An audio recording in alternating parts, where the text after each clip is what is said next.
It's like a red button. It's right there. It's right there. Yeah, got it. Okay. Okay. All right, dude. Well, I guess we should probably just get started. Okay. Um, all right, ready? Yeah. Okay, all right. Hi guys, welcome to Perceptionist Anonymous. This is Christy Ann and my friend Courtney DuPuy here. Hello. Hi guys. Sorry, we've been spending a lot of time trying to get this. Obviously, it's been a minute since we put together an episode, and it took me a minute to set the record, and then now it's recording immediately, and I don't want to have to edit it much. So I was like, all right, we just gotta stop talking about what we're talking about and just go now. So that's kind of the energy that we're coming in on, coming in hot right now, you guys. Sorry. You guys, wow. Well, yeah, I understand that it's been quite a minute since, I've been on here, and I apologize. So I feel really drawn. I've been talking to Courtney a lot about this idea of the Venus and Leo retrograde. And I just like, as I'm passing the Sun card and the King of Wands card in my deck, actually. And so I just feel so inclined to discuss at least like partially what's just going on in our lives, because I think that it'd be extremely relevant to you guys. And I think that we could all just like have some good camaraderie, recognizing that the like collective energies right now are we can be a little more patient for ourselves. We can be more compassionate. We can also feel good about like being mad about the shit that we're mad about, and just not and just feel like validated, So anyway, all right. So I wanted to look up a lot more of the Venus and Leo sort of characteristics, but I think I'm just going to speak really intuitively, and that we're going to pull. Oh God, I just dropped the Tower card. Scorpio No. card. Woo. That's like my Yes. favorite card. I'm like, oh, get back in there.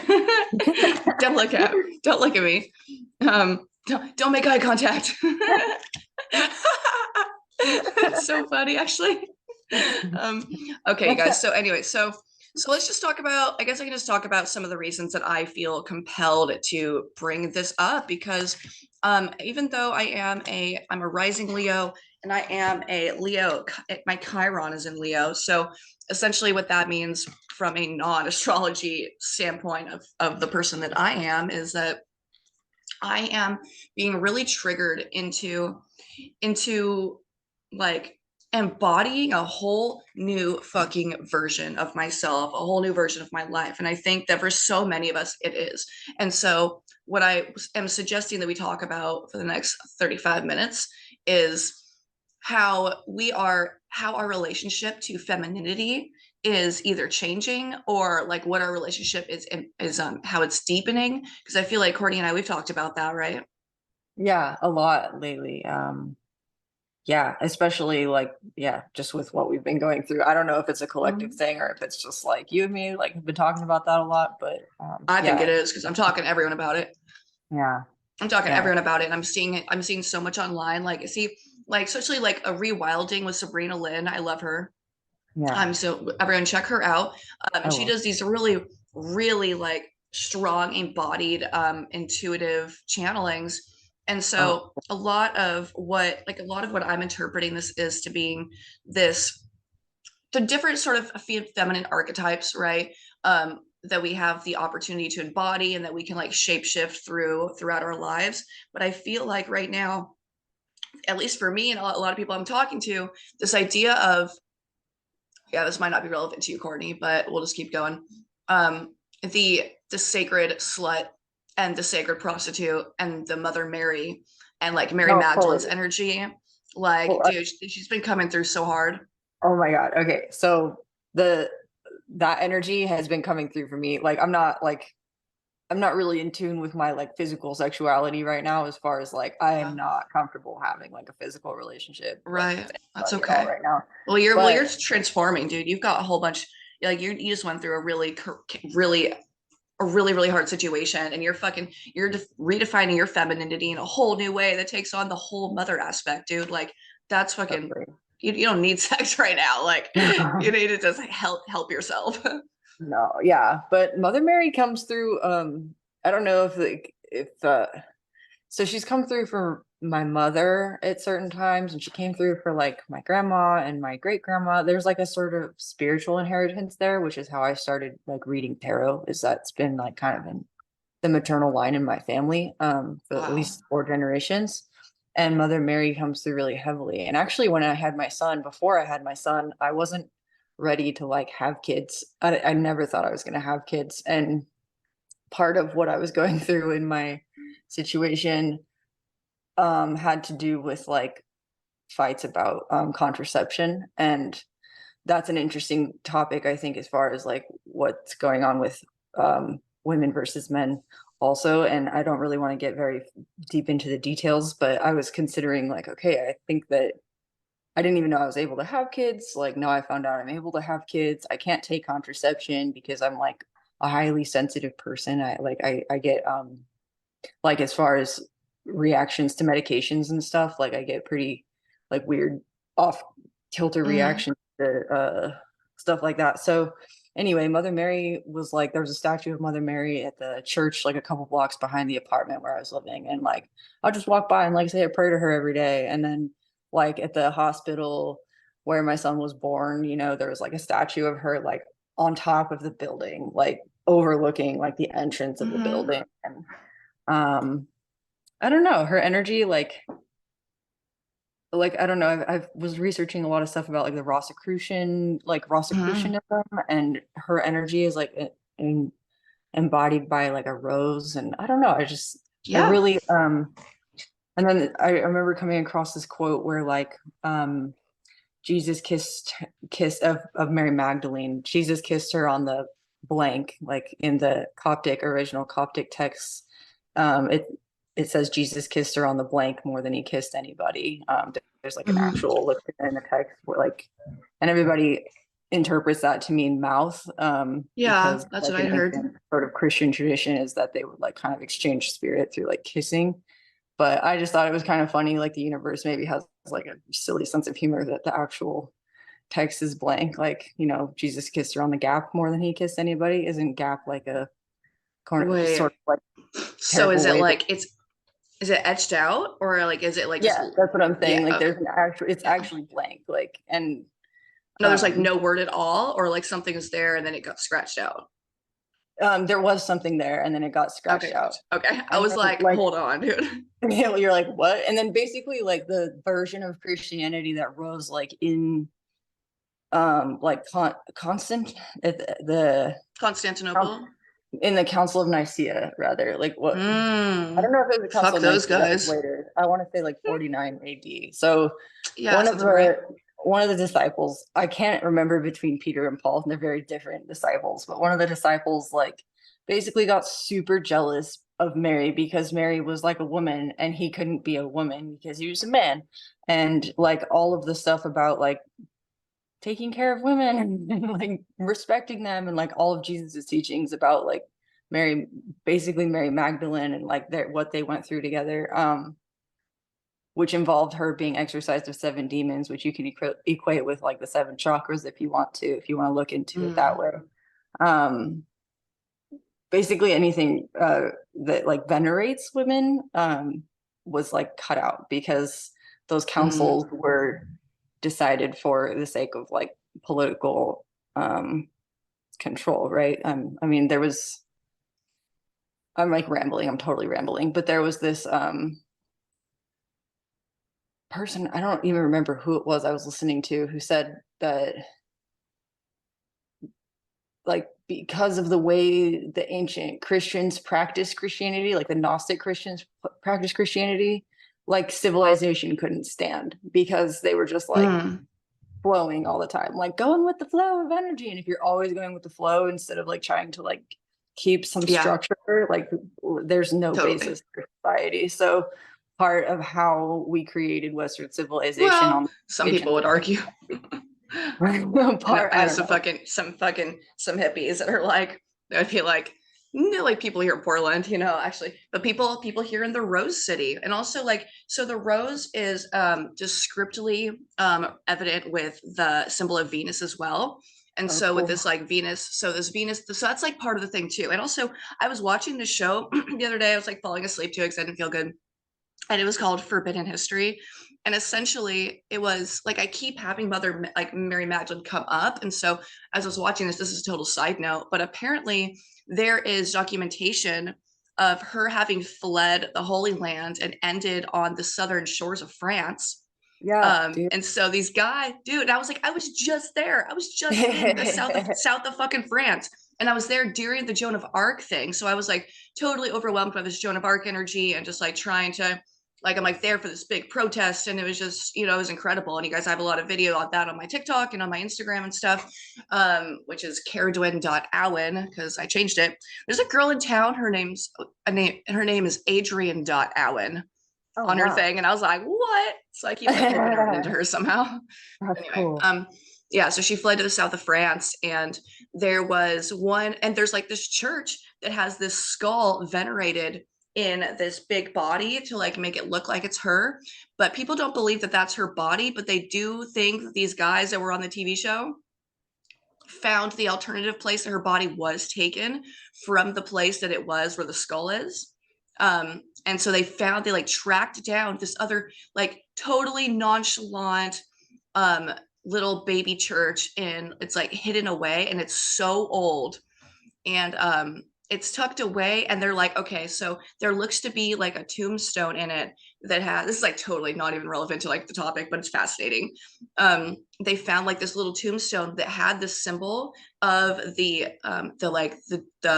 U, or like the dome over the cross, which was a symbol for her, because they kept seeing it where it was venerated with her. And so they're like, okay, so this is what we think it is.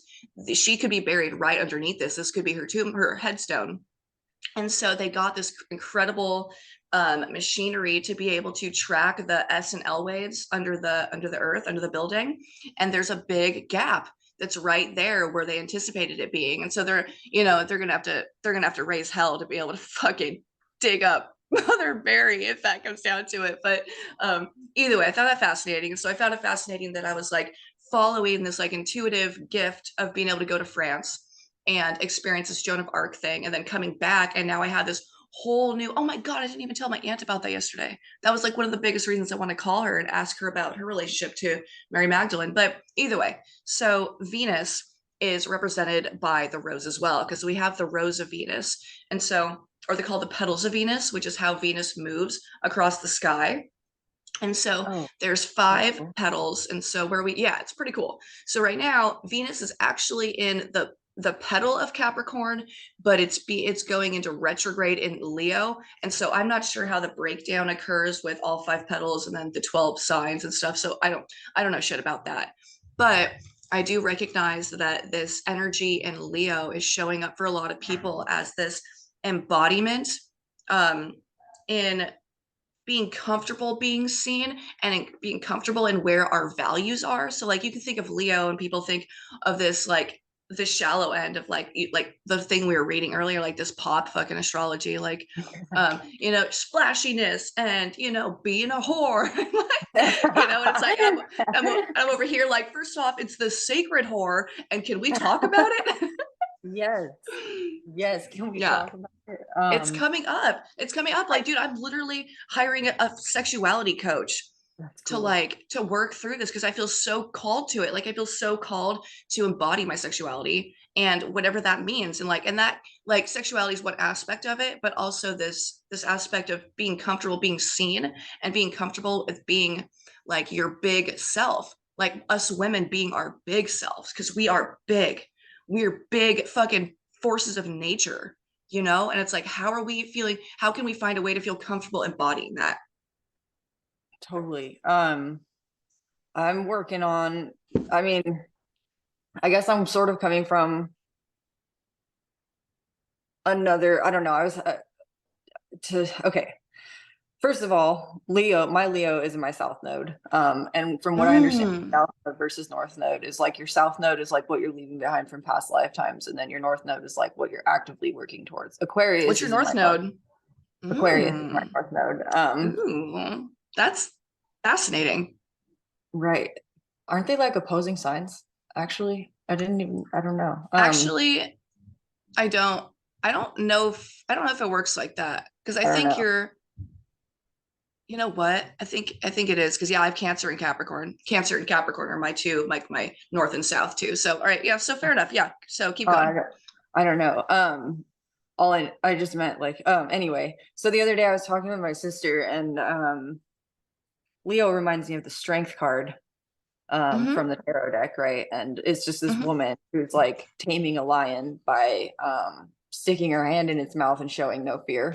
And So being I just think, soft too. right, giving like that sort of like tuning in on an instinctive, natural, like animalistic level with like what's going on. So I think that partly being a woman and our sexuality has to do with that for sure. And then just with my interest like in like original knowledge and the fact that like original knowledge is essentially shamanism. It's like our intuitive connection with plants and plant medicine, and like people apprehended that by like engaging with intoxicants and becoming intoxicated in groups of like women. Also, I think they were called the Mineads in Greece. Like there were Yeah. these groups of women who Toad would just like go be intoxicated together. naked and fucking yeah. And then there was Those were the like, days. Those were yeah, the days. everybody still That in thought the they were 50s annoying when we even got back great drugs. then. Yeah, but Uh, like, and then there were like, was it Athena's virgins? Like Athena had like her warrior Artemis. Oh no, Artemis. no, Okay, it was I think you're right. I think it was Athena. she had like her virgins, and I don't know. So like groups of women Yeah. working in tandem with nature, like to create like knowledge, to bring about change, to like embody, like you said, that giant sort of like big energy, The that goddess Venus, energy, dude. the goddess energy, yeah, that Venus also represents that. I mean, it's like the brightest planet in the Yeah. sky, right? That we can see. And I've heard a bunch of stuff on like I follow this channel on YouTube called Esoterica, Yeah. and he's great. Dr. I cannot remember his name. It's like Whatever. really anyway, some people equate Venus with the biblical idea of like the what Lucifer is the Yeah. Satan is like the star, Yeah. The falling angel. the fallen angel, yeah, but he has another name of like the something regarding a star, like the brightest The star. morning star. The morning star. Yeah, the morning star. Yeah. And some people think that that's Venus, and that's why It Eve is is because associated she with like the switches to snake. the And well, she switches to the evening star, and so that's like the descent of Lucifer, the fall, the like yeah, the fallen angel theory. And I think we must have been talking about this the other day, or like I was literally just listening to something about this too. But I think that yeah, I don't know how that necessarily corresponds, except when you think about what it was like to be an ancient person, and you're like building your life based upon these astrological movements, and you see that and you're like, this fucking star, like like it used to be like first thing in the morning and now it's at night. And so I'm so curious like what role and like how yeah, I guess what role storytelling played, like I'm sure you probably know more about this, Courtney, but what role storytelling played in our consciousness to like to where they would develop these stories about the stars. Like part of me thinks I'm like, because life was so boring, probably like we need that like intellectual stimulation the same way that we have now. It's like we're overstimulated, so now we've got all this crazy shit because we're like right. we've outsourced so much of our entertainment, so much of our stimulation. Um, and so I'm just like, I wonder what, like, why did it matter almost? Or unless it was just like out of this like this beautiful human sentimentality to just like write stories about like love stories and scary stories and and that's just like so cute. I don't know. I feel like I'm really having an epiphany right now on just like the role, the like the cuteness that storytelling is of being a human. But then again, I'm just like a fucking alien. I'm just here for the ride. Well, I mean, arguably, like stories are they're so in this book, Shakti Woman, I think I've told you about it 1,000 Yeah. Tell me times. about it. Tell everyone about it. Tell the world. I wish had it right on me so I could remember her name. Shakti Another time. Woman, she talks about how women started women were the original shamans. Like shamanism is like the term shaman, like has like a root in like female, that term. But women started telling stories about like the cycles of nature as they moved like in our uterus, like or whatever, Mm. to the village or to the people that they were with to mark the cycles of nature so that people could survive. Like so they had like, for instance, You're right. Duh. some of the artifacts that they found are like bones with notches in them, and the notches correspond to like some people think like how many like months it takes for that horse to like have menstrual cycles so that they can breed horses so that they can have horses at a certain Cool. year, or like You're right. things like That that. totally, yeah. I Like forgot. just I time. don't know why I said I didn't know why, but sorry. No, there's all kinds of reasons for stories though, like beyond just timekeeping, which I think is our 3D elemental selves in on planet Earth. Like time is one of the most important elements that we work in, right? Right. Like if you're Cyclical, yeah. yeah, if you're not like working with the cycles of nature, which arguably our civilization isn't, because we've lost our No. sort of connection with the natural We like can have an avocado world. anytime we want, and that's not Right, natural. right. And maybe, I mean, I don't know, like you're all, I'm an alien, and I think a lot of people believe that about Excuse me? themselves. Oh, No. no, no, I'm I'm just talking agreeing. shit. Like, oh no, that's like a thing in my family too. Like, just like I feel very much like out of this world, or like a part of We're me here to is help it, dude.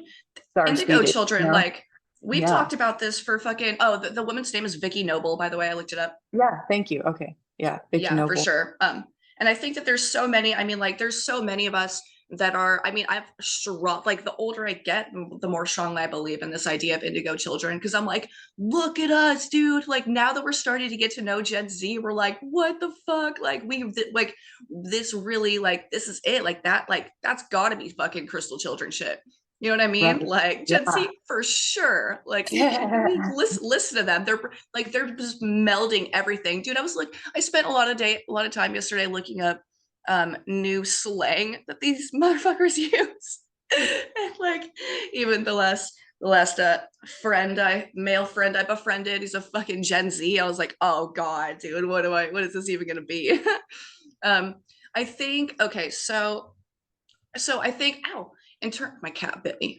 In terms of cycles and like Oh, women's yeah. cycles, I think that's directly correlative once again to this Venus energy, because or at least like I might just do like an episode after this to talk about like the sexuality thing, because I just feel so overwhelmed by it, kind of like so inspired by it, and involving like I said, I hired this coach and I just looked through some of the information she gave me, and she's like, okay, I want you to build a pussy altar.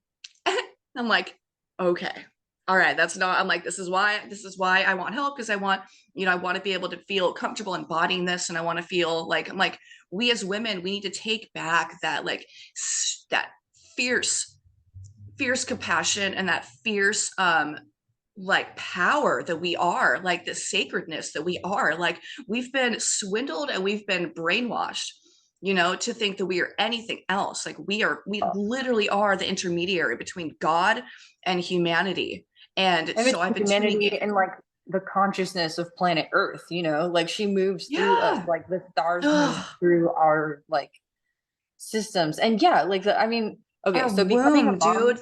Ugh. becoming a mom for me like has seriously helped me to embody my own power. Like I was Mm, talking, this is what I was getting at earlier. I was talking to my sister the other day mhm. about becoming like a mama bear. Like the bear totem has kind of Aw. followed me You for a are long you are a time. bear.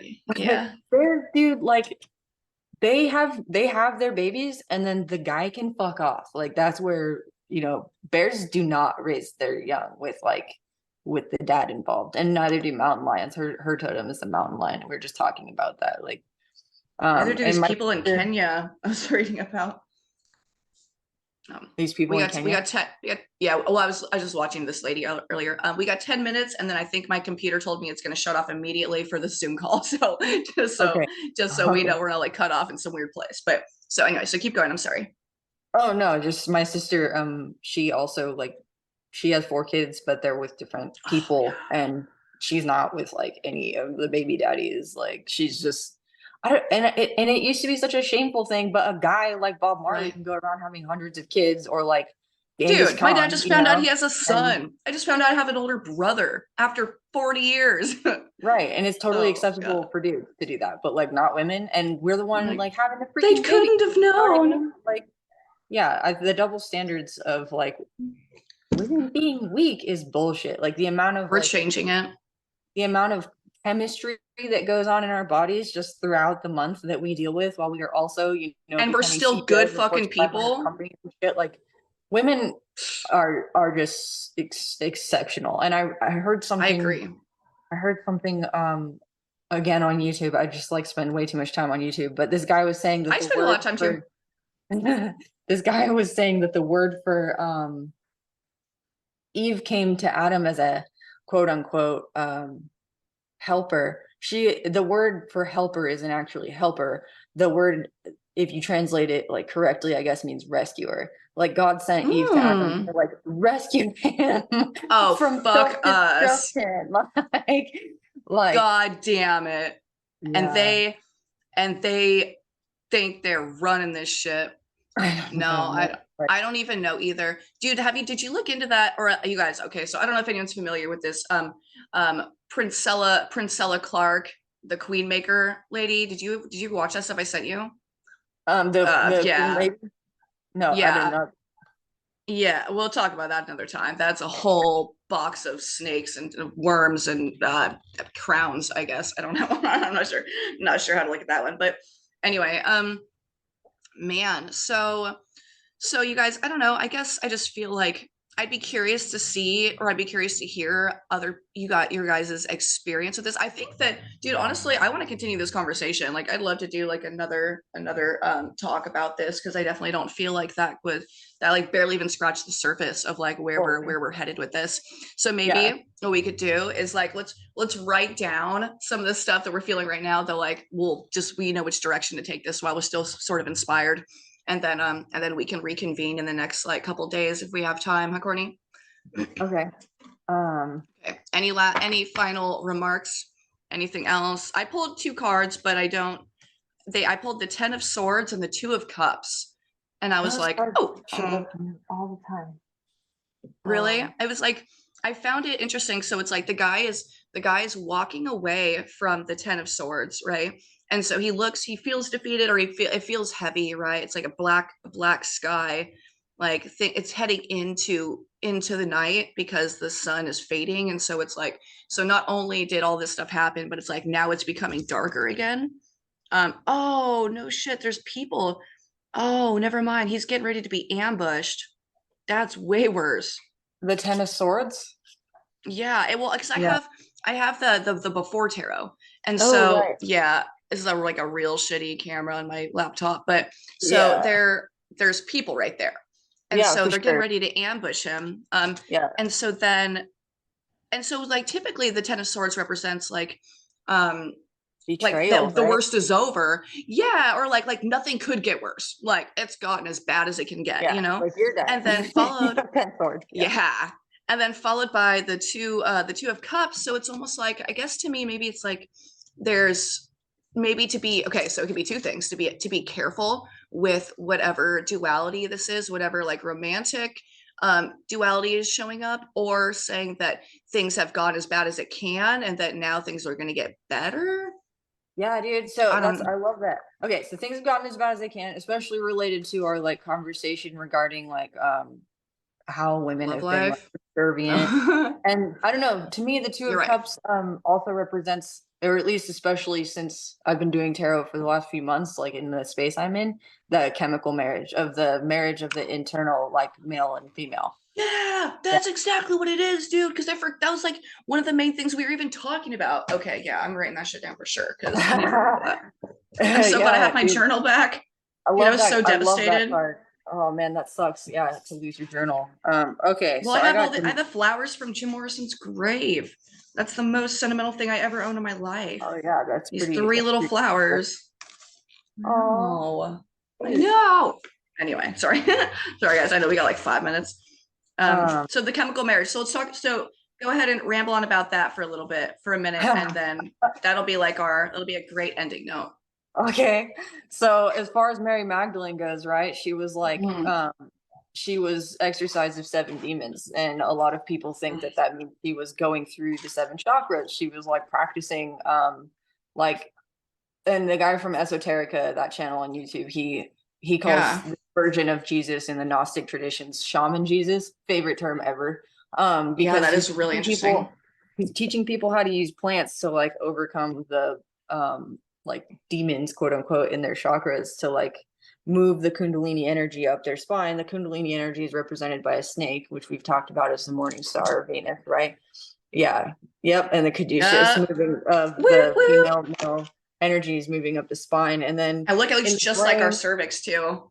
yeah, I knew the fallopian tubes. I saw the thing the other day that said, "Thou shalt not mess with women's rights." Fallopians 102 or something. It was some bumper sticker. It was hilarious. Uh-huh. So silly.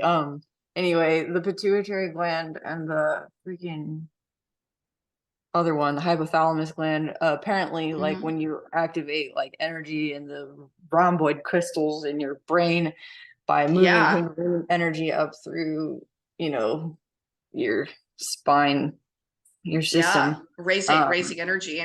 I've been doing that, dude. I've been like really, I've been like literally like swiveling my hips. That's been one of my biggest practices lately, getting in tune with like my body and my womb. Is I've been like out just doing, I've been at the beach, like moving my body in just fucking extravagant ways, like just raising energy. And I feel like that just breaking up this trauma in my like in my hips and in my legs, you know? And I think Yeah, that, oh, dude, that's been so healing for me. So you guys, I recommend that shit for sure. that sounds great. Oh The man. movement, yeah, just dance and movement. Yeah, you raise Totally. And that that's such a energy. big, no, keep Yeah, going. just Sorry. no, yeah, just that creative dance and movement. It's like, or just, even in yoga, like those specific movements and the combination with your breath, it creates these flows of energy. And one of those flows of energy is like literally the chemical marriage of our divine masculine and feminine energies that is supposed to be like enlightenment, or like at least enlightenment is like kind of temporary, where you feel like one with the one, in yoga, in the yogic tradition. I can't exactly remember, Totally. but Patanjali just said like, that you can reach that state of oneness, at least for a little while, like your witness consciousness, where you're like very well Right. aware in your 5D consciousness that you're in a 3D body in a world. And it like helps you to like transcend time and like bend reality. And like when you start seeing synchronicities everywhere, or you like have one of those days where you're like, am I in the freaking matrix? Like, what's going on? Yeah. Like, why is the world like Yeah. reflecting my thoughts back at me so quickly? Or like, I know it can be um hard to be be hard to be like to be aware of. And I think that I'm grateful that we both have had, and like everyone listening to the show, that we've like all had. I'm sure that we can all resonate with that experience, especially like during the beginning of our awakening and stuff. Okay, guys, we gotta go. My thing's like, you have less than 1 minute. All okay. right, you guys. Courtney, I'll message you. You guys, I love you. Thank you so much for listening. Courtney and I are going to be back. I want to Yeah, say more consistently with this, so I'm not making I any love promises, that. but we're doing our best. Yeah, thank you for Okay. having me. All right. I'll talk to you later. Bye. Bye.